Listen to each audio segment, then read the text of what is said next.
வாசிங்க. மார்க் 6 அதிகாரம் 17-18.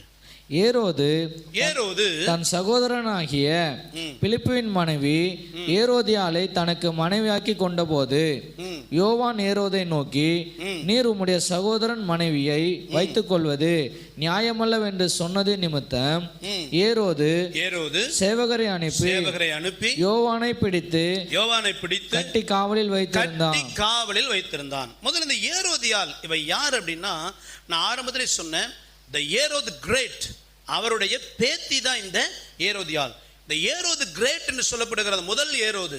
இயேசு கிறிஸ்துவின் காலத்தில் பிறந்த ஆண் குழந்தையெல்லாம் கொலை செய்த அந்த ஏரோது யூதனுடைய பாரம்பரியத்தையும் பண்டிகை அறிந்து கர்த்தருடைய வார்த்தையெல்லாம் கேட்டவன் தான். அவனால் வளர்க்கப்பட்ட சந்தை தான் இந்த ஏரோதியாளும். இவன் யூதர்கள் ஆராதிக்கிற கர்த்தரை அறிந்திருந்தால், பிரமாணங்களை அறிந்திருந்தால், ஆவிக்குரிய காரியங்களை அறிந்திருந்தா, ஆனால் எல்லாம் அறிந்திருந்தோம் துளி கூட ஆவிக்குரிய சிந்தை இல்லாமல் முழுக்க முழுக்க மாம்சத்துக்குரியலாய் வாழ்ந்தவள் இந்த ஏரோதியாள். இவ வாழ்க்கை ரொம்ப அருவருப்பானது. தன் சொந்த புருஷன் பிலிப்பு அவனுக்கு துரோகம் பண்ணி அவனுடைய சகோதரர்கள் ஏரோதோடு ஒரு கள்ள உறவு வைத்து அவனோடு குடும்பம் நடத்த தன்னை அர்ப்பணித்தவள், ஒரு துன்மார்க்கமான வாழ்க்கை வாழ்ந்தவள், கரைப்பட்டவள் இந்த ஏரோதியாள். லேலூயா, லேலூயா. சரித்திரம் சொல்லுது, இந்த ஏரோதியாள் பிலிப்புக்கு மனைவியா இருக்கும்போது இந்த ஏரோது மேல ஒரு கண் இச்சை இவளுக்கு. அதனால ஏற்கனவே ஏரோதுக்கு 10 மனைவி, அதுல மரியம்மேன்னு ஒரு மனைவி இருந்தா ஏரோதுக்கு. அதனால ரொம்ப பிரியம் இருந்துச்சு இந்த ஏரோதுக்கு.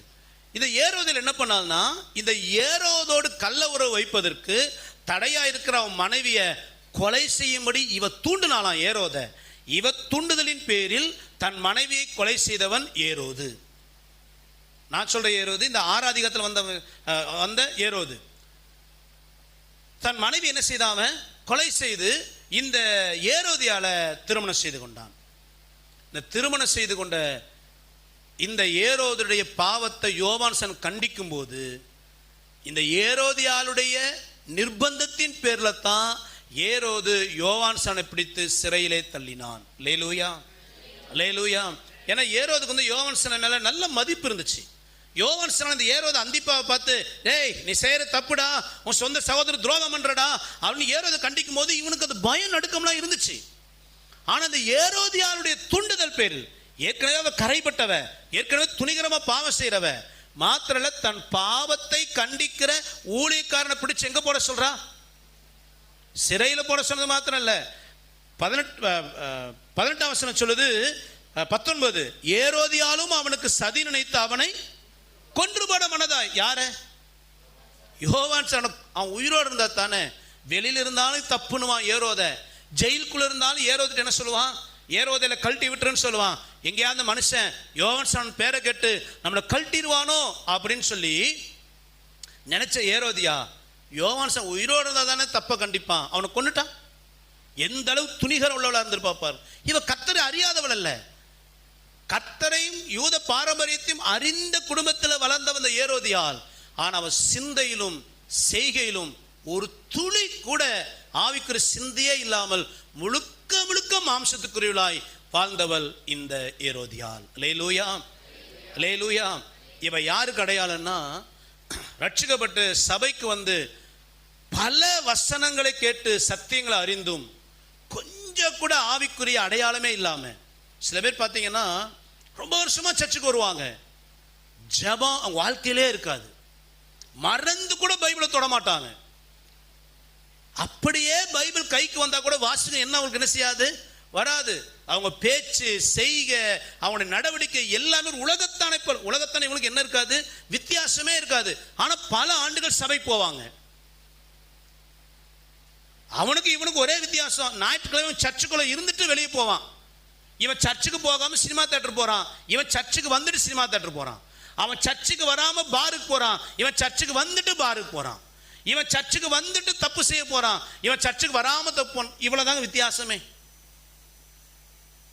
இவன் சபைக்கு வந்துட்டு போய் எல்லா வேலையும் செய்யறான், அவன் உலகத்தான் சபைக்கு வராம எல்லா வேலையும் செய்யறான். இது ஒண்ணுதான் வித்தியாசம். முழுக்க முழுக்க மாம்சத்துக்குரிய வாழ்கிற கிறிஸ்தவ கூட்டங்களுக்கு அடையாளம் ஏரோதியாள். மத்தேயு 7 அதிகாரம் நீங்க 16 20 வரை வாசித்தீங்கன்னா, மரமானது கனியினால், நல்ல மரம் நல்ல கனிகளை கொடுக்கும், கெட்ட மரம் கெட்ட கனிகளை கொடுக்கும். நல்ல மரம் கெட்ட கனிகளை கொடுக்காது, கெட்ட மரம் நல்ல கனிகளை கொடுக்காது. மரமானது கனியினால் அறியப்படும். நான் எப்படிப்பட்ட வாழ்க்கை வாழ்கிறேங்கிறது கிரியையில வெளிப்படணும். நான் ரட்சிக்கப்பட்டிருக்கிறேன், நான் கர்த்தரை ஆராதிக்கிறேன்னு சொன்னா, நான் சபைக்குள் மாத்திரம் அல்ல, சபைக்கு வெளியிலேயும் நம்முடைய ஜீவியத்தில் கிரியைகள் நம்மை குறித்து அடையாளப்படுத்தணும். இன்னைக்கு அநேக ரட்சிக்கப்பட்ட ஜனங்கள் வாழ்க்கையில ஒரு சின்ன ஆவிக்குள் அடையாளம், பேச்சுல கூட தப்பித்தவரை கூட கர்த்தர் வார்த்தை வர்றதில்லை. கொஞ்சம் நம்ம ஆராய்ந்து பாருங்க, நான் எப்படிப்பட்ட வாழ்க்கை வாழ, என் சிந்தை என் செயல்கள் இது ஆவிக்குரியவனா காண்பிக்குதா, முழுக்க முழுக்க மாம்சத்துக்குரியவனா இருக்கிறேன். ஆவிக்குரிய அடையாளமே இல்லாமல் உலகத்தானை போல வாழ்கிற கிறிஸ்தவர்களுக்கு ஏரோதியால் ஒரு அடையாளம்.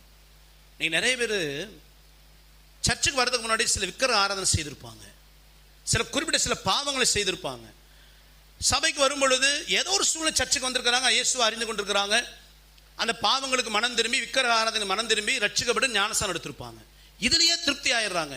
நாங்க தான் அந்த விக்கிரக ஆராதனை விட்டு வந்துட்டோமே, நான் இந்த பாவத்துக்கெல்லாம் மனம் திரும்ப ஞானஸ்தானம் எடுத்தேன்.